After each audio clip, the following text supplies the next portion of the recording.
और ब्रेक के बाद आपका फिर से स्वागत है। प्रधानमंत्री नरेंद्र मोदी अयोध्या में जब विकास परियोजनाओं की सौगात देने अयोध्या पहुंचे तो उनका लोगों ने जोरदार स्वागत किया, भव्य स्वागत किया। पीएम के रोड शो में लोगों की भारी भीड़ देखने को मिली। राम की नगरी में पीएम मोदी के आगमन को लेकर लोगों में काफी उत्साह का माहौल देखा गया।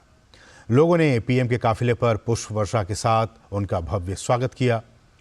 पीएम का काफिला जब रोड से गुजर रहा था तो उनकी एक झलक पाने के लिए बड़ी संख्या में लोग सड़क के दोनों किनारों पर खड़े दिखे। इस दौरान दिव्य और भव्य अयोध्या के निर्माण की झलक भी देखने को मिली। रोड शो के जरिए देश की सांस्कृतिक विरासत की झलक हर तरफ देखने को मिली। कई जगहों पर मंत्रोच्चार से पीएम मोदी का स्वागत किया गया।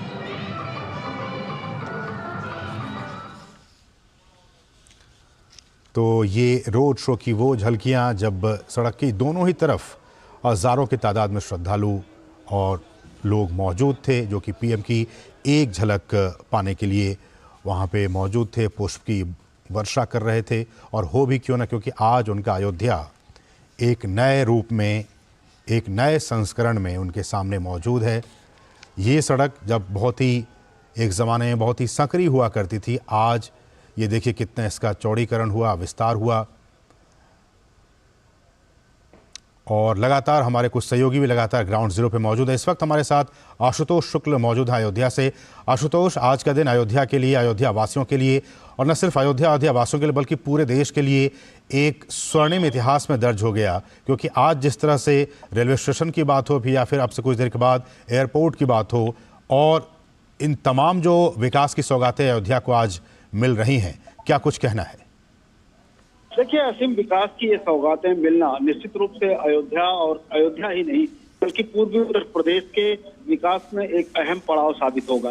लेकिन बात यही असीम केवल विकास डेवलपमेंट की ही नहीं हो रही है, बल्कि बात इस बात को लेकर के भी थी जो समूचे राष्ट्र के नायक थे, जो जिनका चरित्र संपूर्ण के नायक का था, उनके उस अयोध्या में जिनके मानने वाले, जिनके भक्त असंख्य संख्या है, वो उनके आराध्य का मंदिर नहीं था और वो एक बीता हुआ काला इतिहास था जो कहीं न कहीं भारतवर्ष के ऊपर बदनुमा ताक के समान था और तमाम सारी चीजें थी। लेकिन उन सब चीजों में लगातार इस बात को लेकर के 500 साल और 100 सालों तक अदालतों में ये मामला चलता रहा और अब जब स्थिति में ये आया है कि रामलला की प्राण प्रतिष्ठा आने वाले 22 जनवरी को होगी, उसके पहले तमाम सारी यहाँ पर स्थापना संबंधी और तमाम मूलभूत संरचनाओं के निर्माण के लिए प्रदेश और केंद्र सरकार और खुद अगर हम कहें तो प्रधानमंत्री नरेंद्र मोदी जो है इसमें रुचि ले रहे हैं और वो चाहते हैं कि अंतर्राष्ट्रीय पर्यटन में जो धार्मिक महत्व, जो धार्मिक आस्था का केंद्र अयोध्या है,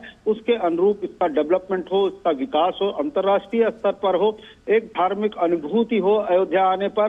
तमाम सारे दुनिया के गृहस्थी के तमाम सारे झंझटों से अगर शांति पाना हो तो लोग खींचे अयोध्या चले आए, राम को जाने, राम के चरित्र को जाने और उसके साथ सामाजिक जीवन में वो वही व्यवहार करें जिससे कि सामाजिक संरचना, सामाजिक आना बाना सुरक्षित रहे और लोग धर्मपरायण होकर के अपना कार्य करें जिससे कि राष्ट्र और समाज जो है एक सुसंस्कृत ढंग से विकसित होता रहे।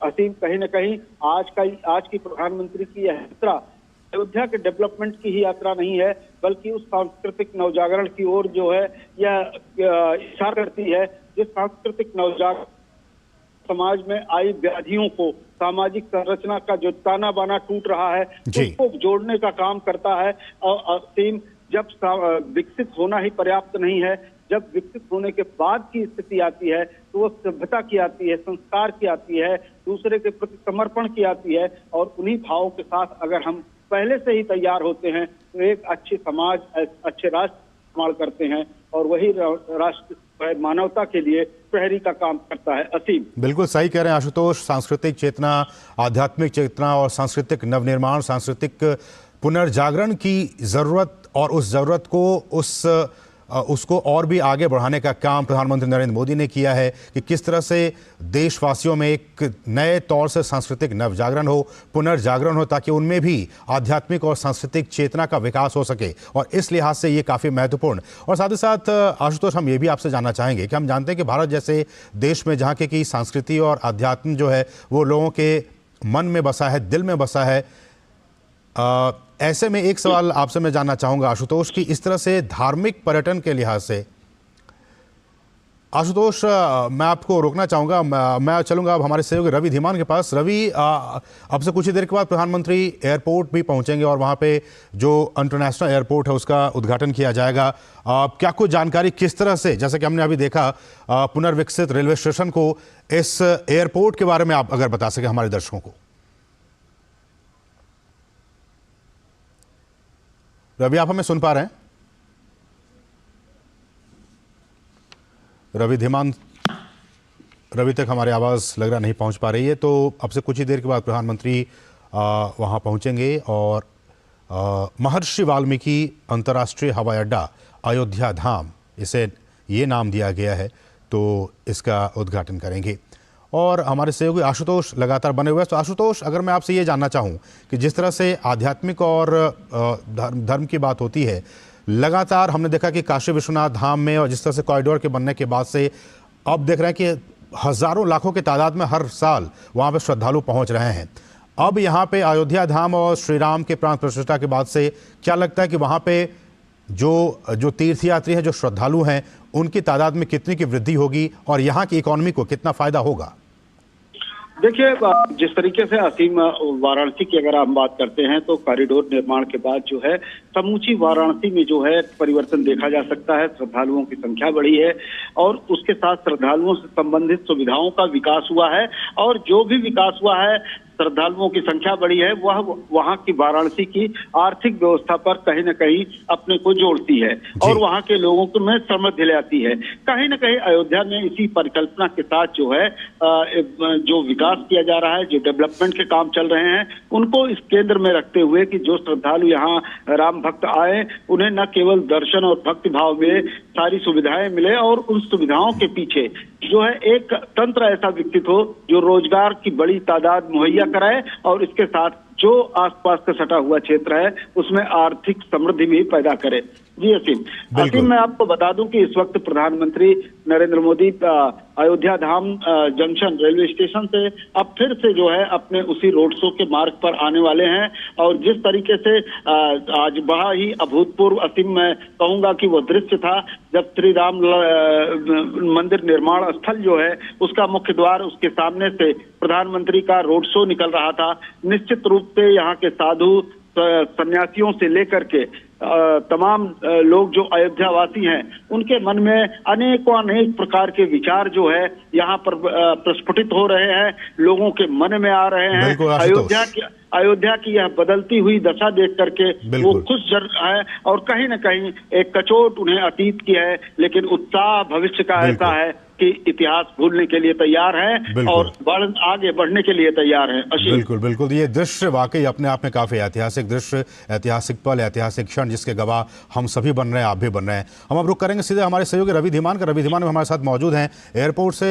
रवि, सबसे पहले तो ये आपसे जानना चाहेंगे कि जिस तरह से ये अब कुछ ही देर के बाद प्रधानमंत्री वहां पहुंचेंगे और राष्ट्र को समर्पित करेंगे, कहा जा रहा है कि लगभग 25 करोड़ की तादाद में आने वाले वर्षों में जब ये सारी चीजें हो जाएंगी, वहां पे श्रद्धालु देश विदेश के आएंगे।